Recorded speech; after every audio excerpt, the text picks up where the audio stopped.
Ja me olemme tässä Peltovuomassa ja vanhassa Peltojärven Lapin kylässä. Ja minun sukuhan on ollut täällä niin kauan kuin noita kirkonkirjoja ja noita on, että ei se ole tullut mistään eikä lähtenyt koskaan mineen. Että kylähän on, sitä ei ole tutkittu, että kuinka kauan vanha se on tämä kylä tässä, mutta siinähän on kaikki kovaan pohjat tuossa ja sitten siitä on kaikkia tarinoja niistä vanhoista esivanhemmista ja kaikista, että kyllä he täällä on pitkään ollut.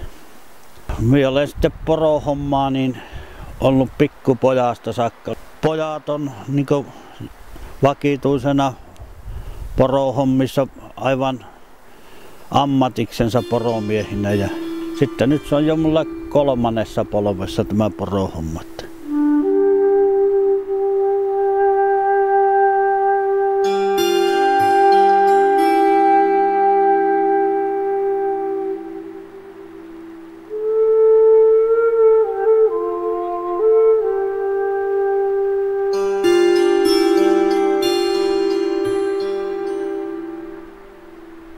Joka ainoa perhekunta alkoi niin omimaan niitä omaa tokkaa kasuttaa ja sitten täytyi korviin alkaa merkkiä laittaa, että koska niitä oli monia perheitä yhdessä asuu, että se täytyi jollakin joka ainoa sen oman poron tietää, että sillähän se tuo poron merkki on ja sitten yleensä se poron merkki niin se on samaa suunta joka suvulla, ettei ole semmoista päällekkäistä tulee, että sen tuntee sen poron, että kun näkee, että mihin perheeseen se kuuluu.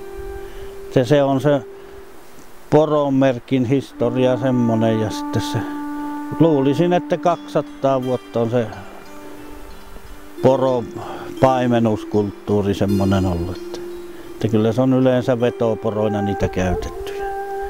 Jos porohankin on puolikesyeläin, niin kyllähän sen pitää huolehtia senkin, että eihän se nykypäivänä sitäkään anneta, että se nälkään kuolee silmien alle. Että kyllä se pitää olla sen verran vastuuta poromiehelläkin. Mie kunnioitan kuten sitä sillä lailla, että mie ennen vaikka itse voin huonosti, ennen kuin poro voi huonosti. Sillä lailla tulee jollakin lailla toimeen, että eihän se mikään koskaan ole mikään semmoinen porohoito ollut mikään semmoinen rahan takia kukkan eikä minkään, se on elämäntapa. Siitä on saatu ruoka ja sitten siitä on ollut työtä ja sitten siitä on ollut kaikki. Että kyllä minäkin olen pyrkinyt sen, että kun minä nyljen poron, niin minä kyllä vien aina vanhuksille ja semmoisille kylässä. Se on niin keittolihaan tai sukulaisille annan, että se on se koko yhteisö huolehdittu aina. Ja se on ollut se vanha lappalaiskulttuuri, että se on aina huolehdittu sekin, mikä ei pääse metsään. Ja sitten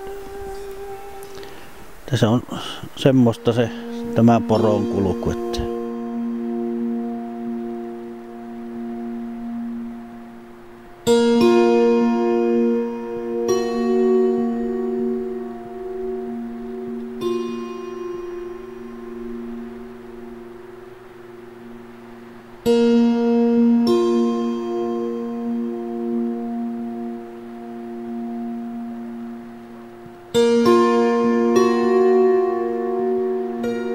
Semmoiset, jotka on tulleet tänne jälkeenkin, niin ne on 2 sukupolvea asuneet täällä, niin ne on alkuperäisväestöä ja meidänpanhan tämmöiset, jotka olemme satoja vuosia asuneet alueella ja harjoittaneet tätä poronhoitokulttuuria ja metsästystä ja kalastusta ja tunnen olevani kyllä niin mettälappalainen kuin ikäinen ihminen voi piettä.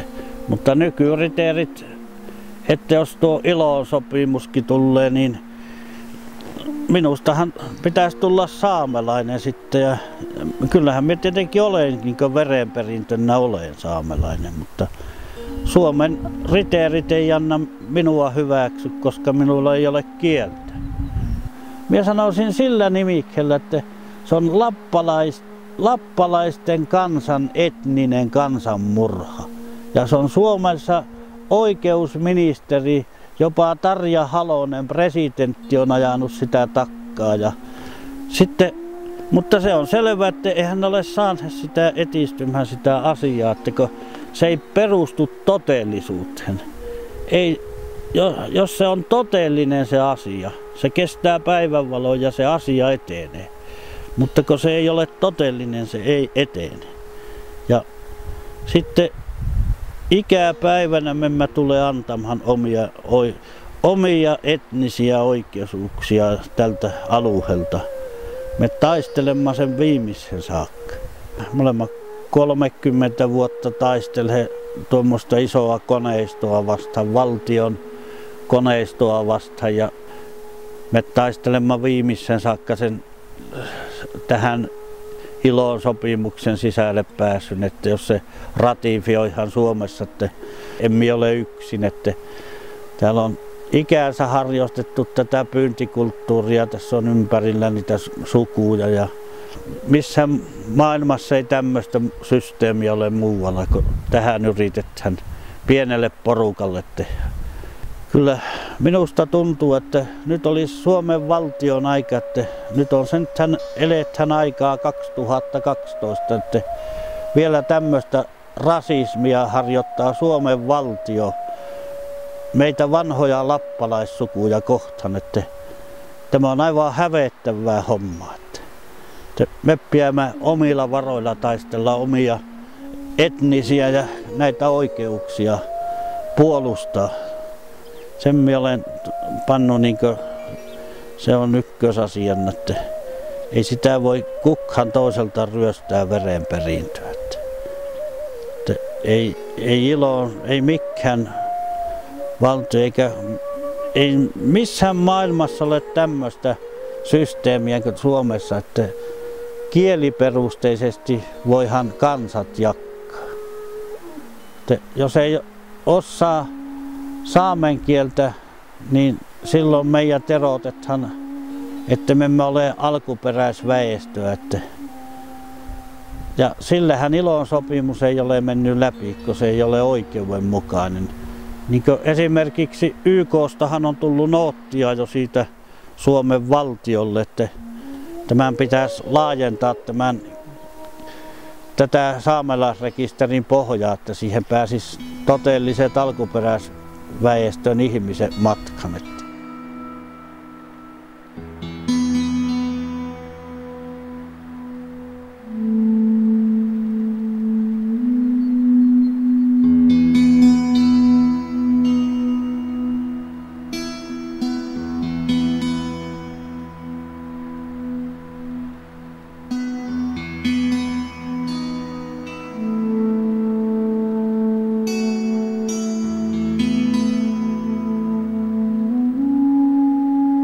Kyllä se tietenkin, perhe on tietenkin ykkösasia ja niin paras asia, mutta että kyllä se porohomma on, että aamulla se katto tulos ensimmäisenä, että mistä se tuulee, että missä se tokka on, että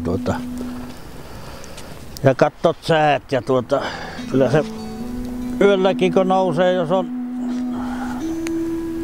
porohommat, että on tokaat lähekkäin, niin kyllä se eipä se paljon nukuta sitten sen jälkeen, kyllä pitää lähteä metsään. Mutta kyllä se porohomma on tietenkin aika tärkeä homma. Eipä siitä taitaisi luopua hinnalla eikä millään. Kyllä se tietenkin on pyytöhomma, mikä vain kun se on verissä. Että kyllä se on semmoinen tuo syksyaika ja kaikki, kun se on, kaikki eläin on sitten kunnossa, niin kyllä se on hienoa hetkeä sitten.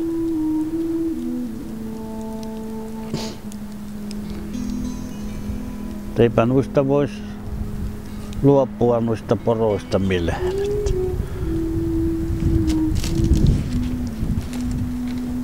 Että on pikkupojasta saakka siinä ollut. Niin Tää on kuten jollakin lailla sitä hommaa tehty.